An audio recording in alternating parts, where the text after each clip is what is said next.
Hello everyone and thank you for joining us today, for we are about to embark on an incredible journey to the future.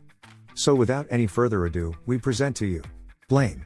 In a distant dystopian future, a massive city was created that eclipsed the entire world. Humans controlled the robots, known as the Safeguard, that worked in the city, until a mysterious contagion spread throughout. As a result, all humans were declared illegal residents by the Safeguard, and therefore an extermination order was issued against everyone.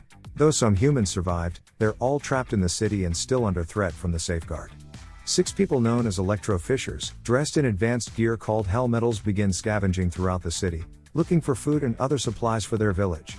The leader Zuru tries to find a new hunting ground when they've still come up with nothing. However, her friends Tay and Fusita worry that they've gotten lost as the route was different on a map. They then find an exit out of the city block they're in. When they attempt to go to another block, Tay trips and nearly falls, dropping a spare battery in order to avoid falling to her death. While Zuru observes their surroundings, a massive builder suddenly appears, but it doesn't attack them as builders are not interested in humans. They then jump a massive gap to another city block and climb to the top of it. They go through a wide open area that no one has explored before. However, security is still tight, with many watchtowers everywhere. The group regret their choice for going that far into the city without permission from Pops, the village elder. Nonetheless, they decide to continue and search for some food for their starving village. They manage to successfully evade a watchtower and find a sludge pipe that is completely drained and has nothing left in it. They accidentally go into the view of another watchtower which sounds an alarm and sends several exterminators against them. One of the group members is attacked and decapitated by an exterminator. Realizing they're outnumbered and can't win in a fight, they decide to run. However, while Zuru just barely manages to evade some of them, 2 more members of the group are killed by exterminators. Tay trips and falls down a high slope and gets attacked by an exterminator, which she's unable to shoot in her panic. Zuru jumps over and manages to destroy the exterminator before it can kill Tay, but then falls and crashes into the ground. Several more exterminators continue to chase her, which she's unable to fight back against. Just then, she sees a man up ahead, clad in black and with many scars on his face. He takes out a small gun and fires a massive laser close to Zuru. She evades the shot, which hits and destroys the exterminators behind her, before exploding against a wall. Zuru gets back up, and 2 more exterminators which survive the powerful laser, run at her before being destroyed by Tay and Fusita. While being helped up by her friends, Zuru notices a device around the man's neck with a blinking blue light. To their surprise, just then the watchtower's siren suddenly stops. The mysterious man calmly demands they take off their headgear so that he can see their eyes. Tay and Fusita advise against this as it will make them more easily detectable by the watchtowers. Nonetheless, after a long pause, Zuru removes her helmet. Even more to the friend's surprise, this doesn't trigger the alarm, although it was supposed to. Tay and then Fusita then take off their helmets too and show him their faces. He scans their eyes. The man then asks if there are any humans with the net terminal gene around, confusing the group. Though Zuru wants to thank him for saving them, they don't know what he's talking about. Knowing what he's looking for isn't there, the man starts to leave, but then Zuru states that one of the grown-ups at their village may know what he's talking about. The man stops and Zuru then asks what his name is.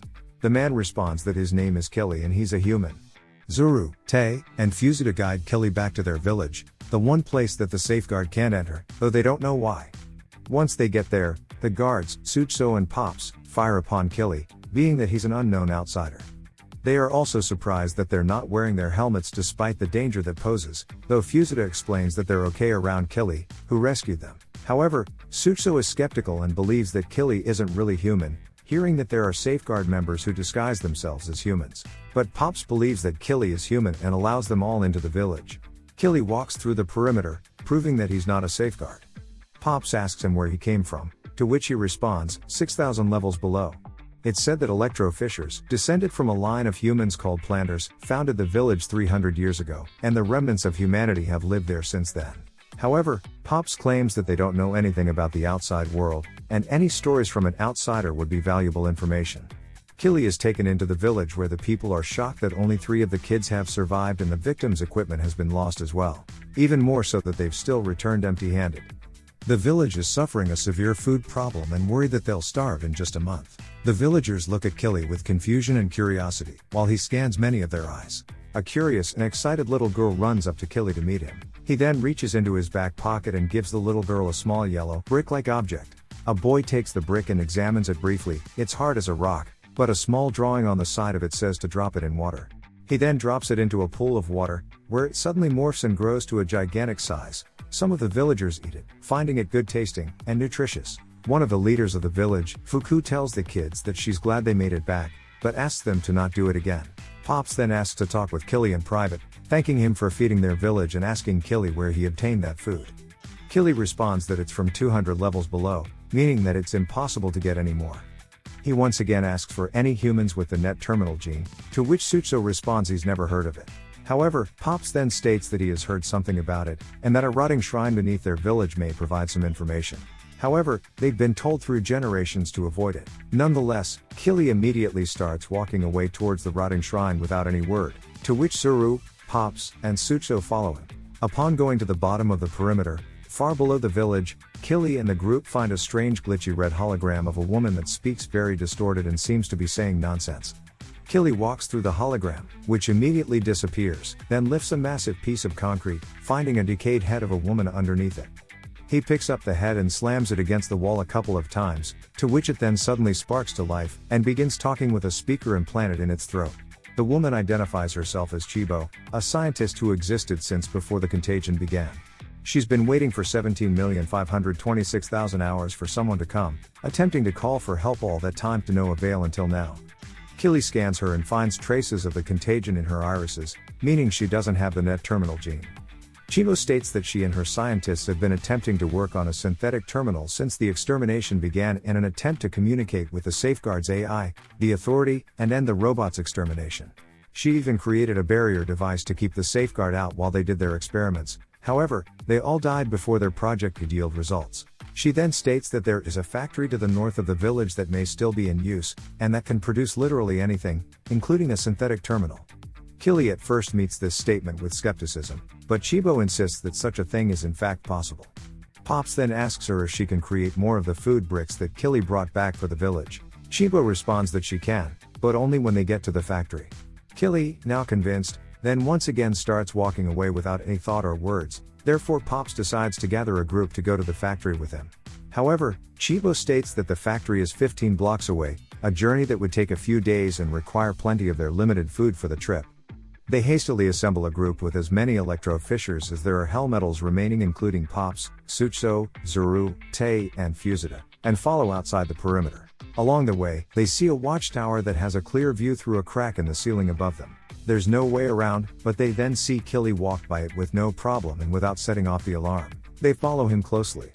That night, they stop to rest in an abandoned apartment building, preparing gruel made out of sludge to eat. Fuku offers some to Killy, who simply remains silent. Chibo states that his metabolism levels are different from a regular human, and that he rarely needs to eat at all. The rest of the group talk about a strange stinging smell that the Safeguard emits, apparently smelling of ions, though Zuru doesn't remember the smell very well.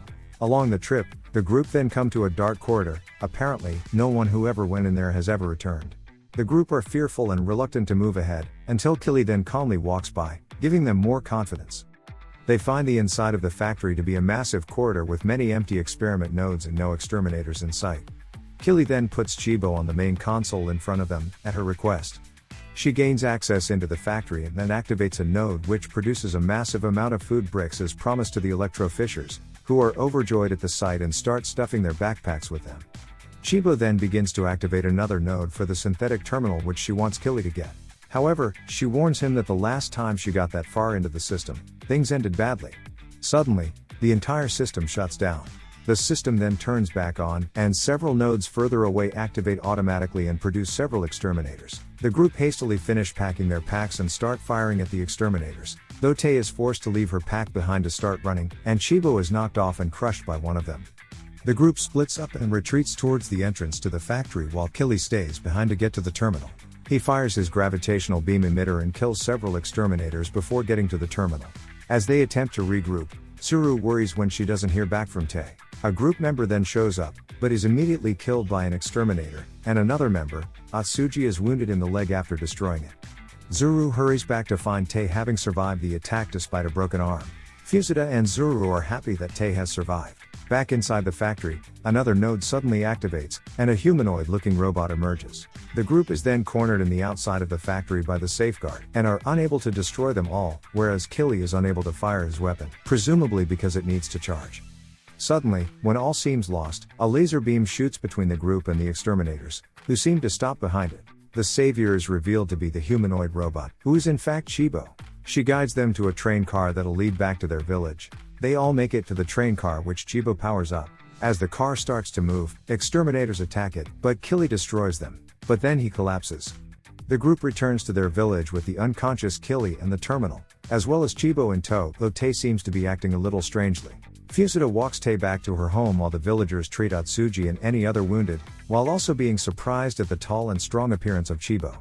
Sucho doesn't know whether or not Killy's alive, but Chibo insists that he's just sleeping. They take him inside and let him rest. That night, the villagers celebrate the amount of food they've gotten and gather together for a party. Pops brings down the lights and leads a moment of silence for all the people they've lost, before allowing the people to continue eating. They now can become more nourished thanks to all the food bricks the group brought back. Zuru goes to Killy, who's still sleeping, and talks to him. She states that Chibo's experiment, if successful, can stop the safeguard once and for all. Chibo walks in and wakes Killy up, asking him to help her while she connects the synthetic terminal, as she cannot move and needs protection. Though Pops hopes that Chibo's experiment will work, Sucho meets it with skepticism, worrying that it will lead to another catastrophe as it did over 2,000 years ago. Fusita decides to take some food to the injured Tay. Pops helps Fuku carry supplies to storage. They all then meet up on top of the common area. Suddenly, they hear a noise and see that it's Tay walking around and dragging a spear gun beside her. She aims off the side of the village while Fusita attempts to stop her. However, she fires the spear gun, which destroys the barrier generator protecting the village. Suddenly, the watchtower outside detects the village and sounds the alarm, and a powerful vortex generates around Tay, which cuts off Pop's arm when he prevents a shocked Fusita from touching it. The truth is then revealed: Tay did not survive the factory. Instead, a humanoid-looking robot scanned her before killing her, then disguised itself as Tay to infiltrate the village.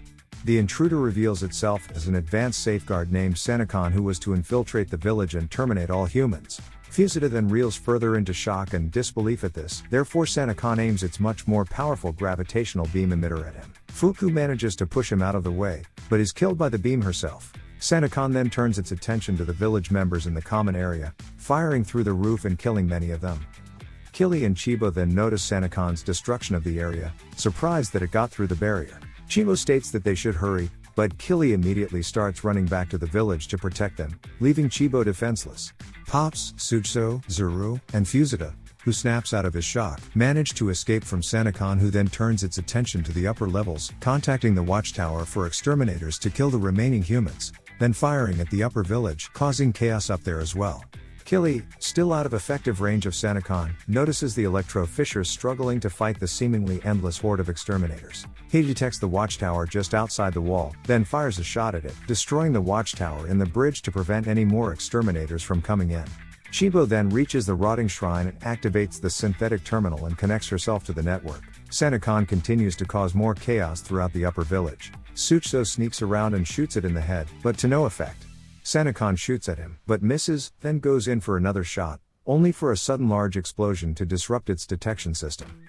Killy then appears through the explosion and attacks it. He then gets into a fight with it, destroying the floor beneath them, causing them both to fall through it. They get into another fight, wherein Killy's about to destroy Senokon. However, it pushes him back and shoots off his right arm with its gravitational beam emitter, causing him to lose his own weapon, before they then fall from even higher. They crash onto the ground near the bottom of the village. Killy attempts to fight it with his knife, but is knocked down. Senokon scans him and reveals that he's not a human, but a body stolen from the safeguard. It then offers him an ultimatum to return to the safeguard or be destroyed, to which Killy picks the latter option. However, right as it's about to destroy him, Chibo accesses the net sphere, which Senokon detects and turns its attention to destroying Chibo right below them.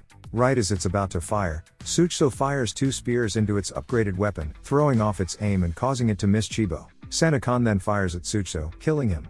Zuru, shocked at this and having retrieved Killy's gravitational beam emitter, tosses it to him. He then breaks free from Senokon and catches his weapon, firing at it, only for it to deflect the beam with its hand, before then firing a small laser beam at Chibo, destroying her robotic body. With no options left, Killy injects himself with 3 of the syringes he injected earlier, all at once. Senecon prepares to block it, but this time, it's far too powerful and is completely destroyed once and for all. The electro fissures finally destroy the last of the exterminators, saving their village.